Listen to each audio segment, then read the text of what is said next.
এইভাবে আমার নবী সূরা হাক্কা তেলাওয়াত করছিলেন। উমর একের পর এক আয়াত শুনে আর মন্ত্রমুগ্ধের মতো তাকায় থাকে। ভাই রে, এত সুন্দর তেলাওয়াত, এত সুন্দর বাণী পৃথিবীর কোনো মানুষের হতে পারে না, বলি সুবহানাল্লাহ। একের পর এক আয়াত চলে যায়, উমর শুনতেছে।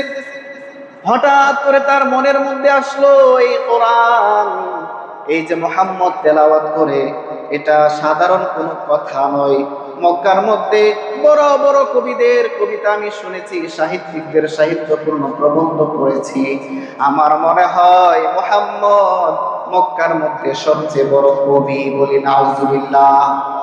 সবচেয়ে বড় কবি, না হলে এত সুন্দর সুন্দর ছন্দের মিল, ভাষার মিল, এত উচ্চ মানের সাহিত্যপূর্ণ কথাই মুহাম্মদ, যিনি কখনো লেখাপড়াই করে নাই, এত চমৎকার কথা কোত্থেকে বলে? উমর মনে মনে ভাবতেছে, মনে হয় মুহাম্মদ আমাদের সমাজের সবচেয়ে বড় কবি, যার কারণে এত ছন্দের মিল রেখা এত সুন্দর করে সে তেলাওয়াত করতেছে। আমার ভাইরা, উমরে ফারুকের মনে যখন এই কল্পনা আসলো আমার নবী কবি, আমার নবী তখন সূরা হাক্কা তেলাওয়াত করতে করতে ওই আয়াতের মধ্যে গেলেন, ওয়ামা হুয়া বিকাউলি শাইর কলিলাম মা তুমিনুন। এটা এই কোরআন, এটা কোন কবির কবিতা নয়। আল্লাহু আকবার।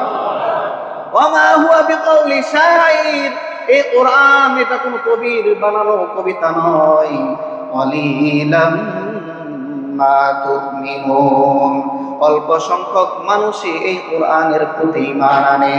উমর বড় অবাক হয়ে গেল। হায়রে, আমি মনে মনে বললাম মুহাম্মদ কবি, সেদিন নামাজে তাইকেই আমার কবিতার উত্তর দিচ্ছে। আমার মনে কল্পনা করলাম, আমি বললাম মুহাম্মদ কবি, নামাজের মধ্যে থেকেই সে বলতেছে এটা কোনো কবির বানানো কবিতা নয়। আমার মনে হয় মুহাম্মদ আমার অন্তরে কি চলতেছে সেটাও জানে। আলহামদুলিল্লাহ সুম্মা আলহামদুলিল্লাহ, অসংখ্য অগণিত শুকরিয়া আদায় করছি সেই মহিয়ান গরিয়ান সর্বশক্তিমান আল্লাহ রাব্বুল ইজ্জত ওয়াল জালালের দরবারে, যিনি অত্যন্ত মহব্বত করে আর ভালোবেসে আমাদেরকে সুস্থ রেখে সাপ্তাহিক জুমার দিন আল্লাহর ঘরে আসার বসার, কোরআন হাদিস থেকে দিনে কিছু কথা শোনার সুযোগ করে দিয়েছেন। এই জন্য সকলেই মন প্রাণ উজাড় করে হৃদয়ের গভীর থেকে শুকরিয়া তার সমস্বরে পড়ে নিচ্ছে আলহামদুলিল্লাহ। অসংখ্য অগণিত দরুদ ও সালাম, রহমত, শান্তি বর্ষিত হোক বিশ্ব মানবতার শান্তির দূত, সর্বশেষ ও সর্বশ্রেষ্ঠ নবী ও রাসূল হযরত মুহাম্মদুর রাসূলুল্লাহ সাল্লাল্লাহু আলাইহি ওয়াসাল্লাম। মুহতারাম হাজিরিন, এই পৃথিবীতে রব্বুল আলামিন যত মানুষ সৃষ্টি করেছেন, যত মাখলুকাত সৃষ্টি করেছেন, মানুষদের মধ্যে আল্লাহ রাব্বুল আলামিন শ্রেষ্ঠ মানুষ, শ্রেষ্ঠ ক্যাটাগরির মধ্যে যাদেরকে ফেলেছেন তাদের নাম হলো মুসলমান। ঠিক কিনা বলে? পৃথিবীতে মানুষ বহু আগে বিভক্ত, বহু ধর্মে বিভক্ত, বহু শ্রেণীতে বিভক্ত, কিন্তু মুসলমান যারা যারা ঈমানদার তারাই হলো পৃথিবীর মধ্যে শ্রেষ্ঠ মানুষ। ঠিক কিনা বলে? কারণ ঈমান ছাড়া, ইসলাম ছাড়া আল্লাহ তাআলার কাছে আর কোনো কিছুর মূল্য নাই। আছে নাকি? ইসলাম ছাড়া কোনো মূল্য আছে আল্লাহর কাছে? না, অন্য কোনো ধর্মের কোনো দাম, মূল্য বিন্দু পরিমাণ নাই। এজন্য আল্লাহ তাআলা কোরআনে কারীমের মধ্যে বলেছেন, ইন্নাদ দীনা ইনদাল্লাহিল ইসলাম। আল্লাহ তাআলার কাছে ধর্ম হিসাবে, দিন হিসাবে কেবলমাত্র গ্রহণযোগ্য হবে ইসলাম। বলি না সুবহানাল্লাহ। আমার ভাইরা, এই জন্য রব্বুল আলামিন আমাদেরকে দিন দিয়েছেন, ইসলাম দিয়েছেন, মুসলমান বানিয়েছেন। মুসলমান হওয়ার ফলে আমরা খুশি না বেজার? আরো জোরে বলতে হবে, খুশি না বেজার? মুসলমান আমরা সহজে হয়ে গেছি। বাবা মুসলমান, মা মুসলমান, অটোমেটিকলি আমিও মুসলমান। কিন্তু প্রিয় নবীজির যুগে ইসলাম ধর্মটা এত সহজ ছিল না, মুসলমান হওয়াটা এত সহজ ছিল না।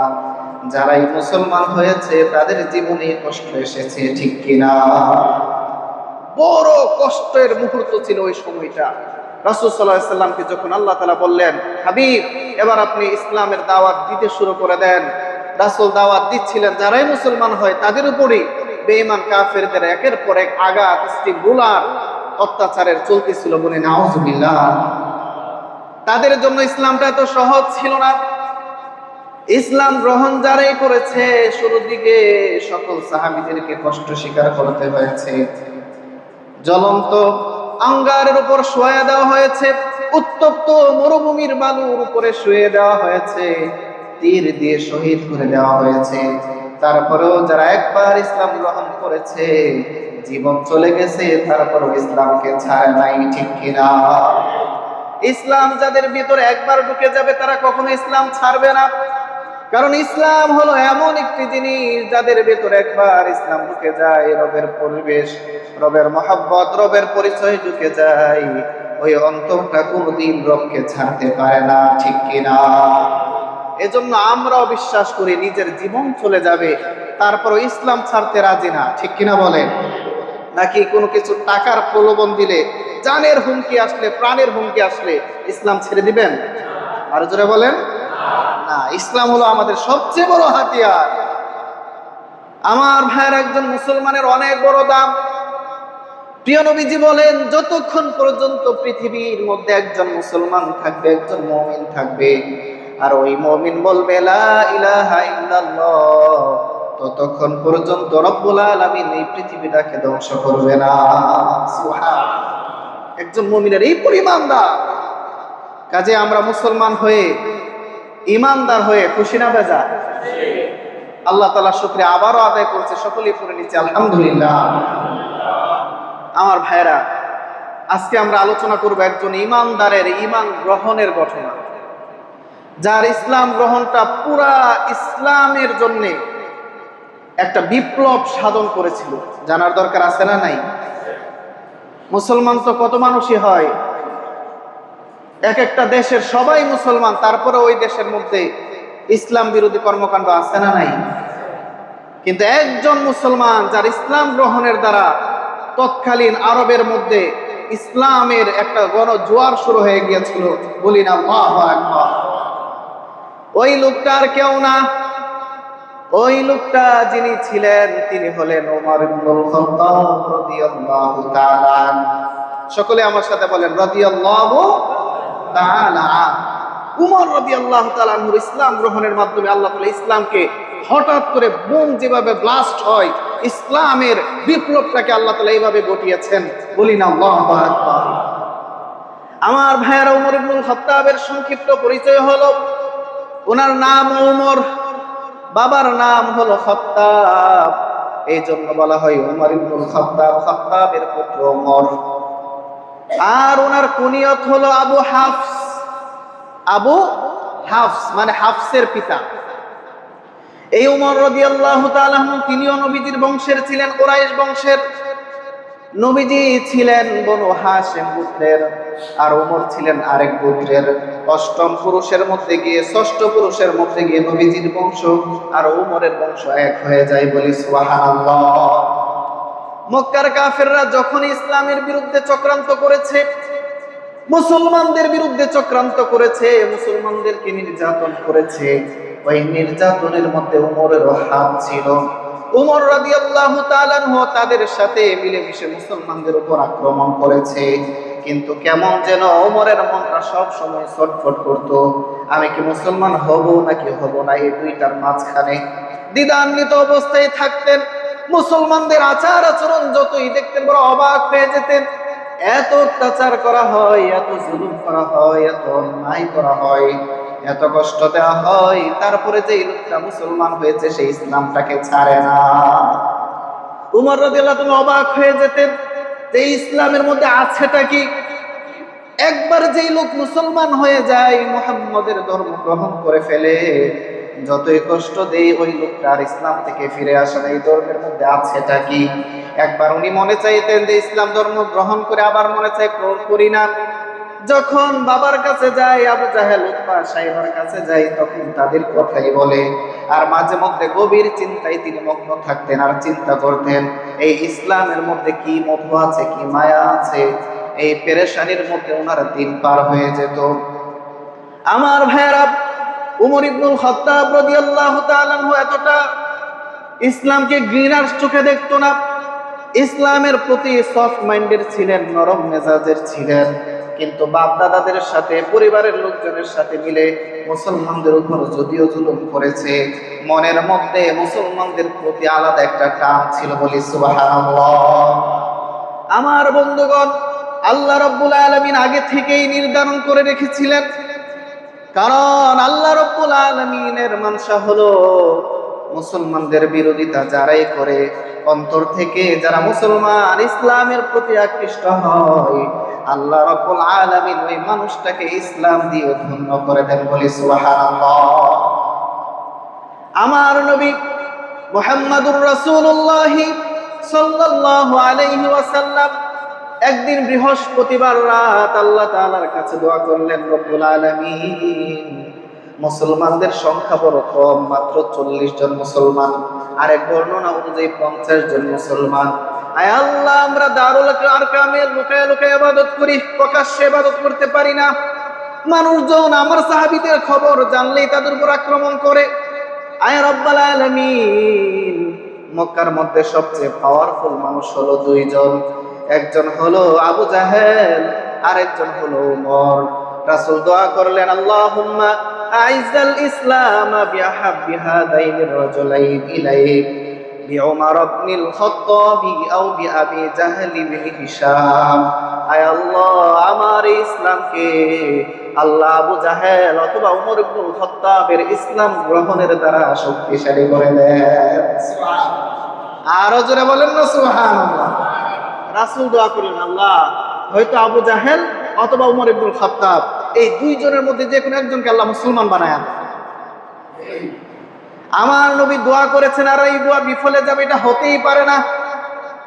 এখন প্রশ্ন হলো, উমর মুসলমান হবে নাকি আবু জাহেল মুসলমান হবে? আমার ভাইয়েরা, শুরুতেই বলেছি, উমর ইবনুল খাত্তাবের মন ইসলামের প্রতি সফট ছিল, নরম ছিল, মনের মধ্যে দ্বিধা ছিল, কিন্তু মনে মনে মুসলমানদের প্রতি মায়া ছিল, ভালোবাসা ছিল।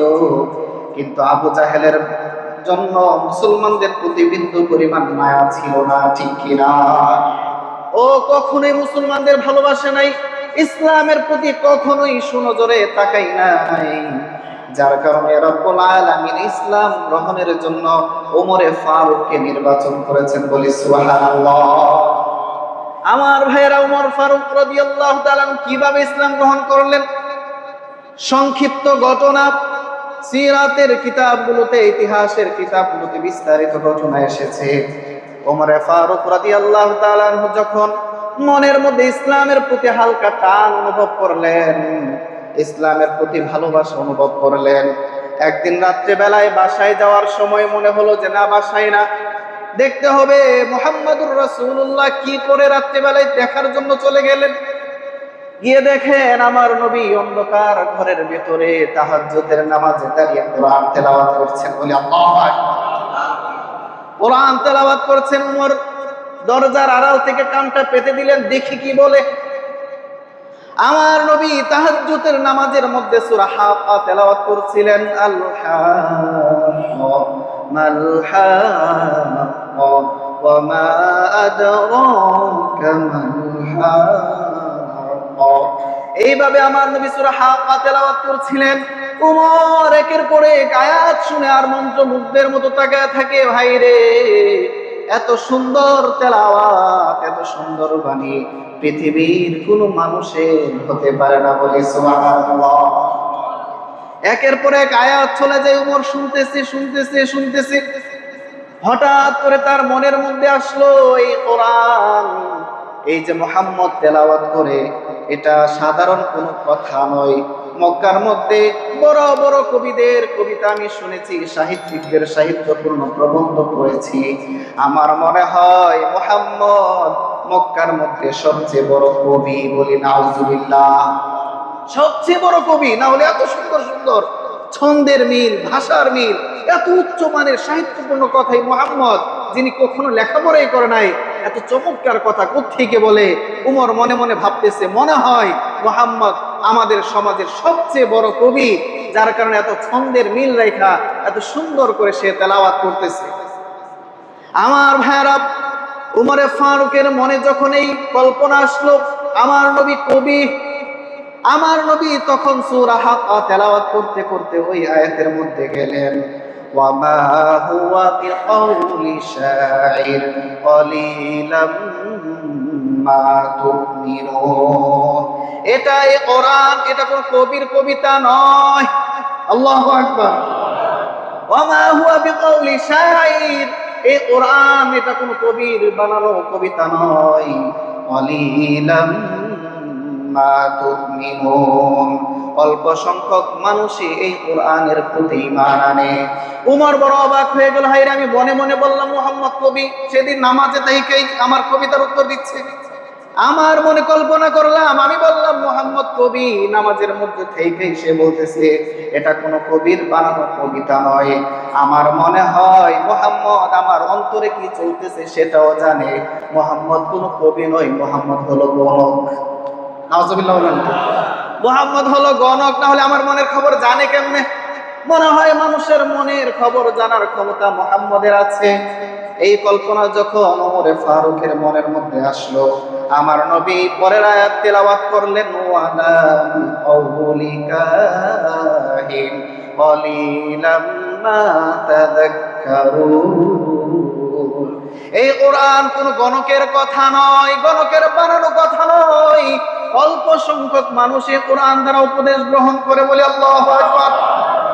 উমর অবাক হয়ে গেল, হায়রে এই রকম কিভাবে হয়? মনের মধ্যে কল্পনা করতে দেরি হয়, মুহাম্মদ নামাজের মধ্যে থেকেই উত্তর দিচ্ছে। তাহলে এই কোরআনটা আসলে কি? এই কোরআন কবির কবিতা নয়, গণকের কথা নয়, তাহলে এই কোরআনটা কি?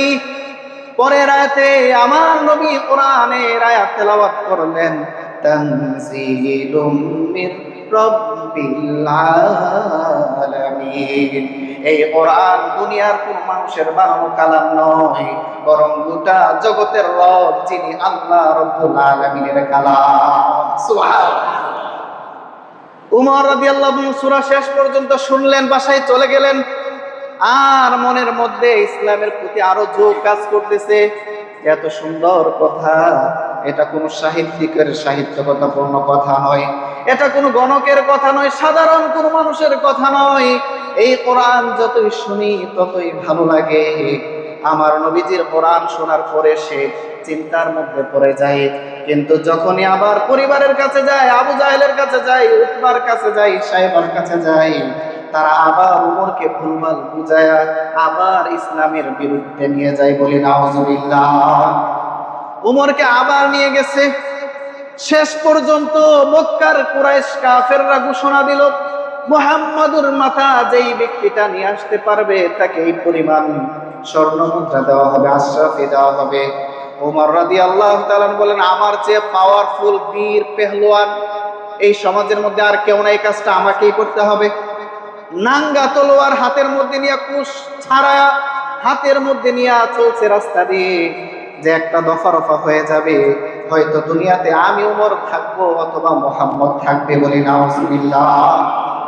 উমরে ফারুক রাদিয়াল্লাহু তাআলা চেহারাটা লাল হয়ে গেছে, রাগ নিয়ে রাস্তা দিয়ে চলছেন।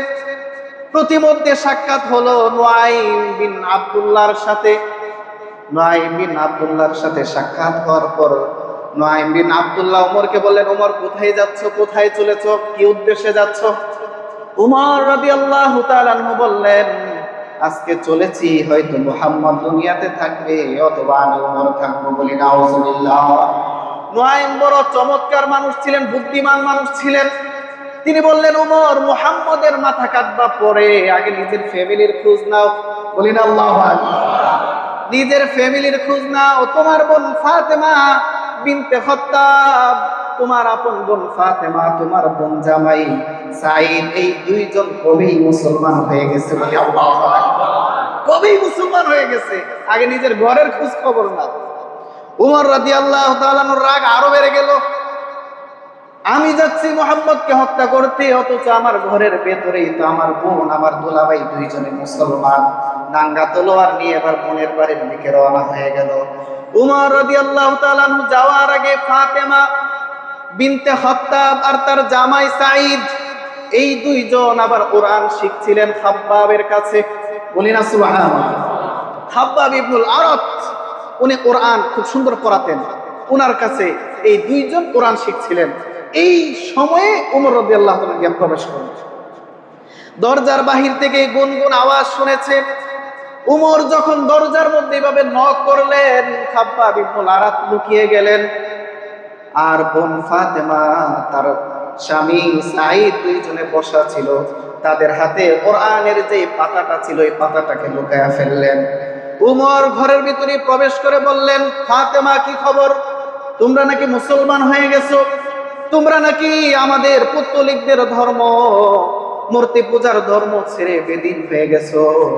ফাতেমা বলল, ইয়া উমর, হে উমর শোনো, তোমার মূর্তি পূজার যে ধর্ম আছে এই ধর্ম ছেড়ে ভিন্ন ধর্ম যদি সত্য হয়, ওই সত্য ধর্ম আমি গ্রহণ করেছি, তোমার সামনেও বলছি, আশহাদু আল্লা ইলাহা ইল্লাল্লাহ ওয়া আশহাদু আন্না মুহাম্মাদার রাসূলুল্লাহ। বোন যখন উমরের সামনে আবার এই কালিমায়ে শাহাদাত করেছে, উমরের রাগ আরো বেড়ে গিয়েছে। সিরাতের কিতাবগুলোতে এসেছে এত জোরে থাপ্পড় দিয়েছে, বোনের গালটা বড় লাল হয়ে গেছে। আর কি লাথি ঘুষি শুরু করে দিয়েছে। বোন রক্তাক্ত হয়ে গেছে, বোন জামাই রক্তাক্ত হয়ে গেছে। তাদের শরীর থেকে যখন রক্ত ঝরছিল, আর বোন বলতেছিল, ভাই রে, ইসলাম ধর্ম আমাদের কাছে সত্য মনে হয়েছে, এই জন্য ইসলাম গ্রহণ করেছি। ইসলাম আমাদের কাছে শ্রেষ্ঠ মনে হয়েছে, এই জন্য ইসলাম গ্রহণ করেছি। আমাদেরকে রক্তাক্ত করলে হবে না, আমাদেরকে যদি জানেও মেরে ফেলো রে ওমর, তারপরেও এই ধর্ম আমরা কোনোদিন ছাড়ব না। সুবহানাল্লাহ। উমর রাদিয়াল্লাহু তাআলা বড় পেরেশান হয়ে গেলেন। এত সুন্দর তেলাওয়াত মুহাম্মদুর রাসূলুল্লাহর কাছ থেকে শুনলাম, এদিকে আমার বোন জামাই তারাও এত কঠিন কথা বলে। উমর পেরেশান হয়ে গেলেন আর বললেন, বোন, যেই গুনগুন করে তোমরা যে জিনিসটা পড়তেছিল ওইটা আমাকে একটু শোনাও। আল্লাহু আকবার। আরো জোরে বলি আল্লাহু আকবার। উমর বললেন, বোন রে, যে জিনিসটা গুনগুন করে তোমরা পড়তেছিল এটা আমাকে একটু শোনাও।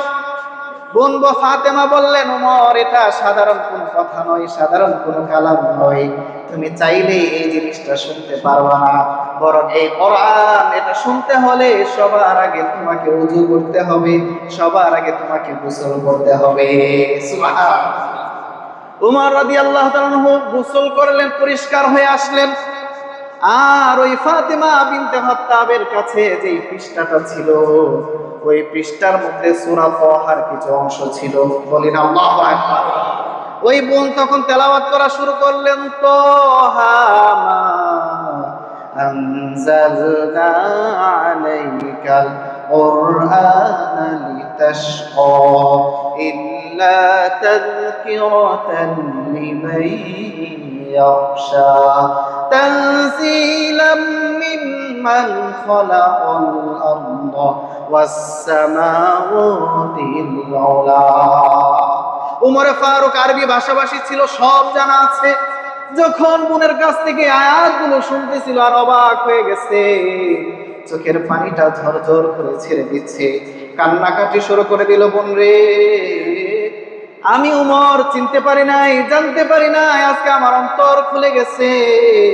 এত সুন্দর কোরআন, এটা দুনিয়ার কোন মানুষের কোরআন হতে পারে না, বানানোর কথা হতে পারে না। বোন আমাকে নিয়ে চলো মুহাম্মদের কাছে, আমি উমর আজকের পরে এই মুহূর্তে মুসলমান হতে চাই। বলে আল্লাহু আকবার। আমি এই মুহূর্তে মুসলমান হতে চাই।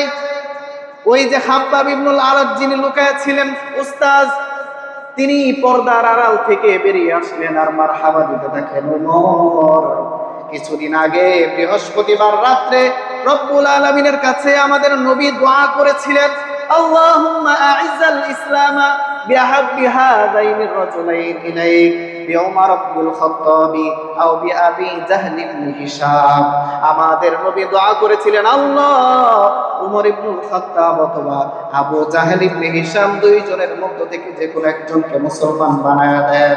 আমাদের মনে হচ্ছে আল্লাহ রাব্বুল আলামিন ইসলামের জন্য তুমি উমরকে কবুল করেছেন।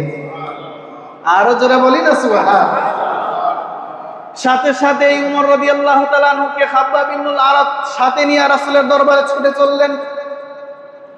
রাসূল তখন দারুল আরকামে লুকায়িত অবস্থায় সাহাবীদের নিয়ে বসা ছিলেন, আত্মগোপনে লুকিয়ে লুকিয়ে সাহাবীদেরকে ইসলামের শিক্ষা দিচ্ছেন। ওমর ফারুক রাদিয়াল্লাহু তাআলা যখন খাব্বাব ইবনুল আরাতের সাথে চললেন, তলোয়ারটা এখন আর কুশ খোলা না, কুশের ভেতরে, খাপের ভেতরে তলোয়ারটা আর ছাড়া নয়। ওমর বড় নম্র হয়ে গেছে, বড় ভদ্র হয়ে গেছে, আর চোখের পানি ছাড়তে ছাড়তে প্রিয় নবীজির দিকে চলছে। যখন প্রিয় নবীজির সাহাবী হামজা ইবনে আব্দুল মুত্তালিব, তিনিও 3 দিন আগে মুসলমান হয়েছে, তিনি কাছে সংবাদ গেল ওমর কিন্তু তলোয়ার সাথে নিয়ে আসতেছে, ওমর কিন্তু আমাদের নবীর উপর অ্যাটাক করবে। হামজা ইবনে আব্দুল মুত্তালিব তিনি তখন বলতেছিলেন, শোনো, ভয় পাওয়ার কোনো কারণ নাই, ওমর যদি ইসলামের জন্য আসে তাহলে ওমরকে স্বাগতম, আর যদি আমার নবীর উপর আক্রমণ করার জন্য আসে তাহলে ওমরকেও আমরা ছেড়ে দেব না। বলি আল্লাহু আকবার। আমার নবীর কাছে যখন ওমর গেলেন, রাসূলের উপরে আল্লাহর পক্ষ থেকে ওহী নাজিল হচ্ছিল। ওহী নাজিল শেষ হওয়ার পরে সিরাতের কিতাবগুলোতে এসেছে, রাসূল ওমরের সামনে আসলেন, আসার পরে ওমরের জামার মধ্যে ধরলেন আর তলোয়ারের খাপটার মধ্যে ধরলেন, ধরে বললেন, ওমর আর কতদিন এই মূর্তি পূজায় পড়ে থাকবে, আর কতদিন লাঞ্ছনার জিন্দেগির মধ্যে পড়ে থাকবে, বুত পুরুষদের মূর্তি পূজার মধ্যে পড়ে থাকবে রে ওমর? এখন কি সময় আসে নাই শান্তির ধর্ম ইসলামের মধ্যে ফিরে আসবে? বলি সুবহানাল্লাহ। আমার ভাইরা, আমার নবী তখন বলতেছিলেন, আল্লাহুম্মা হাদা ওমর, ও আল্লাহ, আপনার কাছে দোয়া করেছিলাম ওমরের জন্য অথবা আবু জাহেলের জন্য, আয় আল্লাহ, হাদা ওমর, এই যে ওমর আমার কাছে হাজির, আল্লাহুম্মা আইজ্জাল ইসলাম বিওমর ইবনুল খাত্তাব, আয় আল্লাহ, এখন আর আবু জাহেলের নাম আমি নিচ্ছি না, এই ওমরের দ্বারাই ইসলামকে আপনি শক্তিশালী করে দেন। সুবহানাল্লাহ। আমার নবী কথা বলতে দেরি হয়েছে, উমর রাদিয়াল্লাহু তাআলা আনহু সউচ্চ বাক্যে সকল সাহাবীদের সামনে পড়ে নিলেন, আশহাদু আল্লা ইলাহা ইল্লাল্লাহ ওয়া আশহাদু আন্না মুহাম্মাদান আবদুহু ওয়া রাসূলুহু।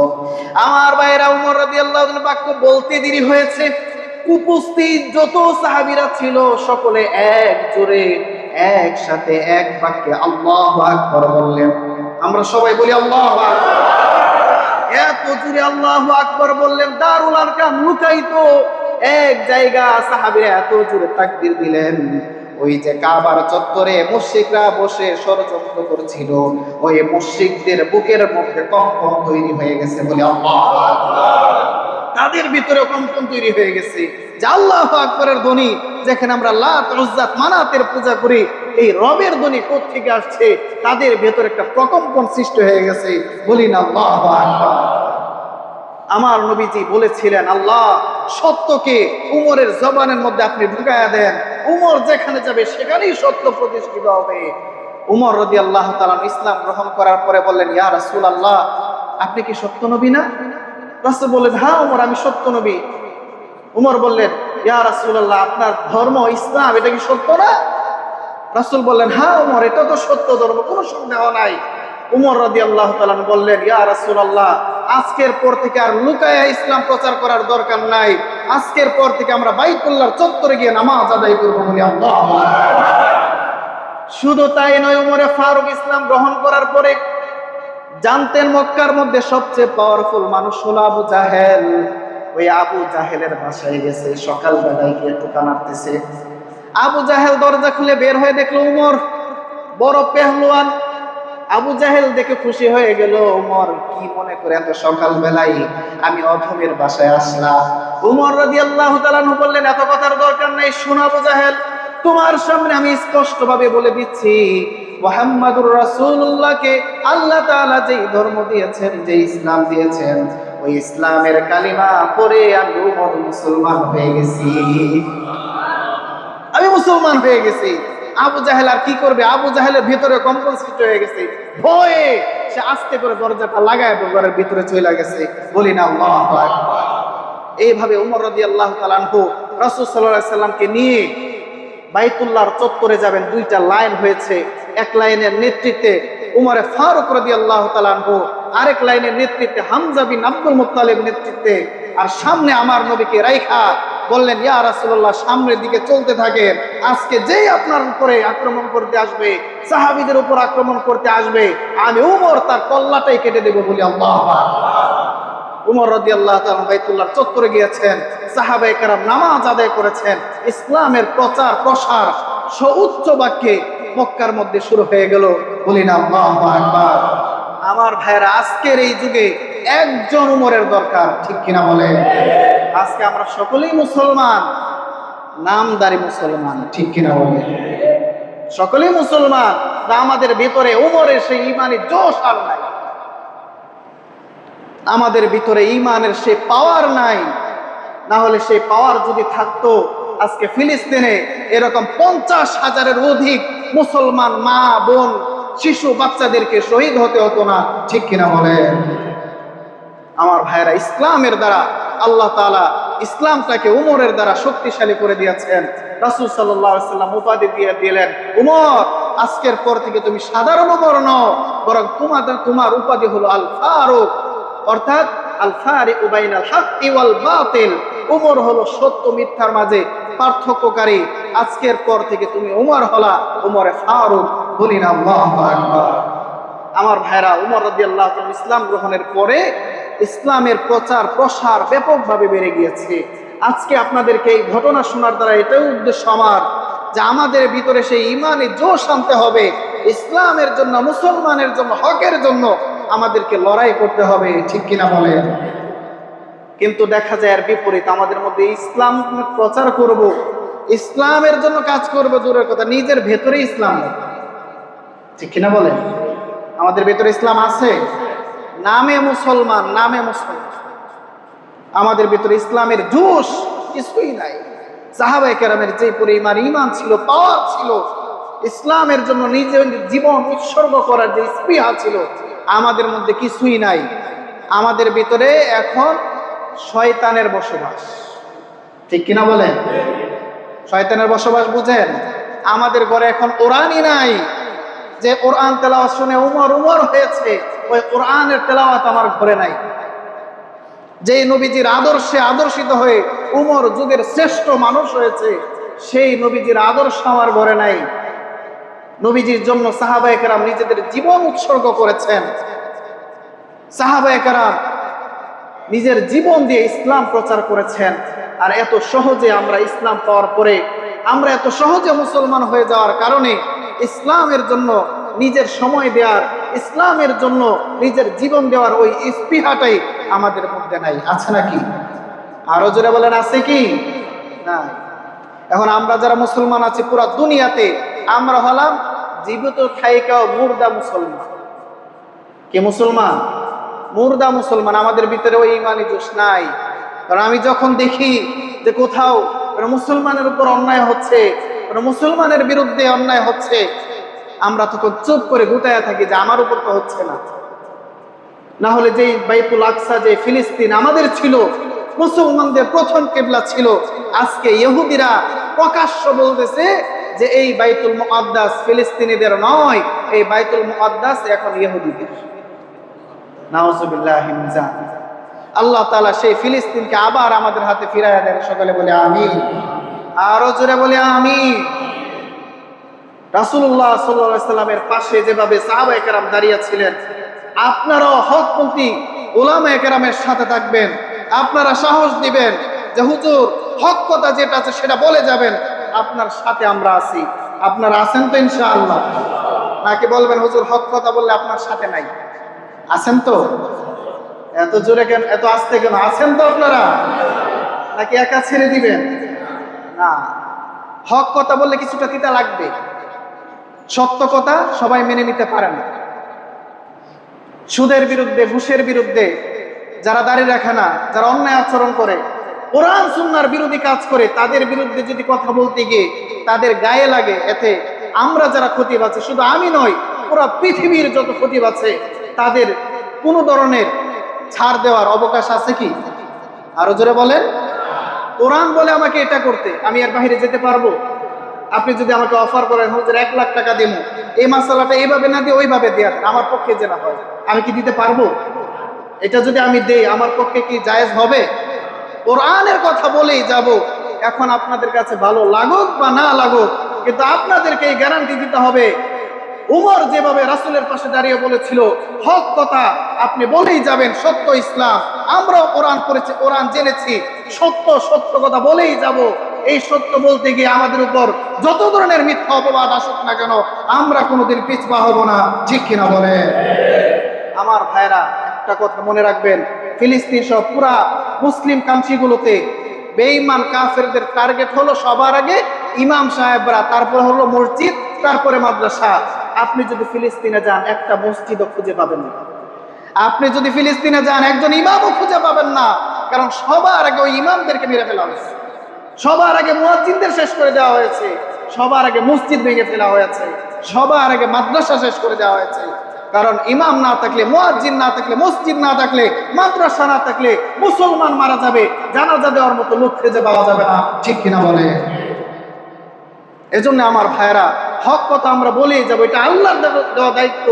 এই কথা বলতে গিয়ে কারো গায়ে যদি লাগে, কিন্তু প্রমাণ করতে হবে যে হকের বিরুদ্ধে, কোরআন হাদিসের বিরুদ্ধে কোন আলেম যদি কথা বলে, সেটা অন্য আলেমের মাধ্যমে যাচাই করে তারপরে হুজুরের পেছনে লাগতে হবে।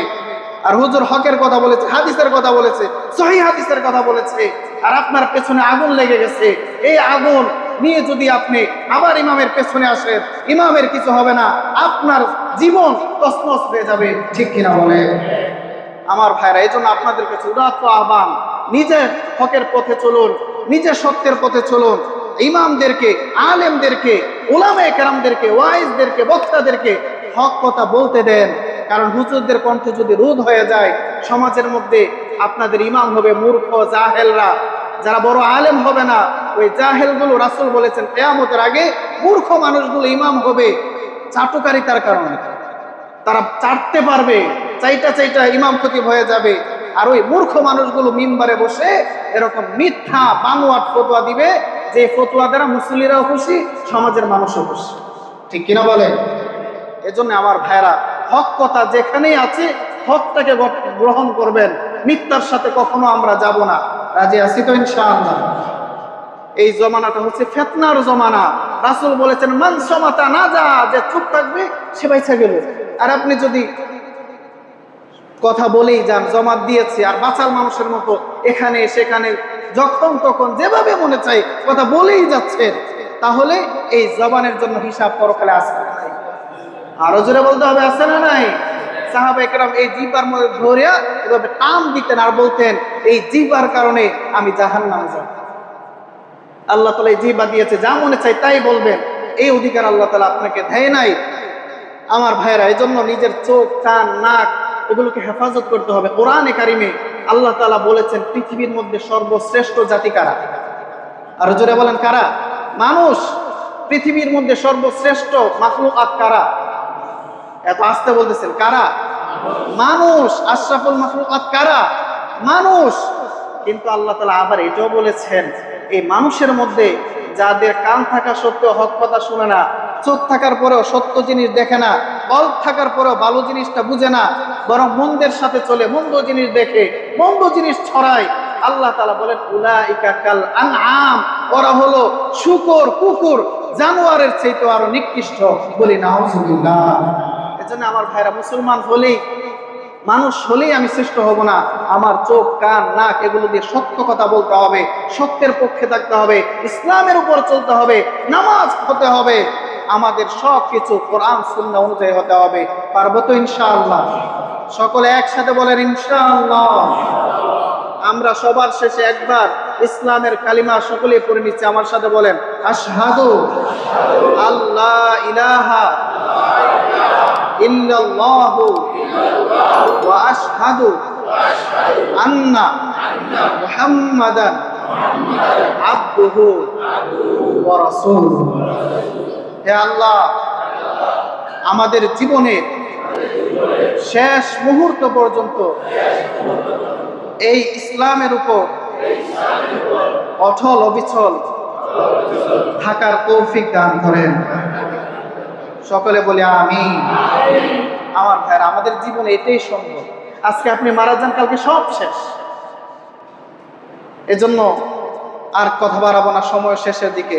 আল্লাহ তাআলা আমাদেরকে সাহাবীদের জীবনী পাঠ করার তাদের মতো ইমানদার হওয়ার, তাদের মতো আমলদার হওয়ার তৌফিক দান করেন। সকলে বলে আমিন। ওয়া আখিরু দাওয়ানা আলহামদুলিল্লাহি রাব্বিল আলামিন।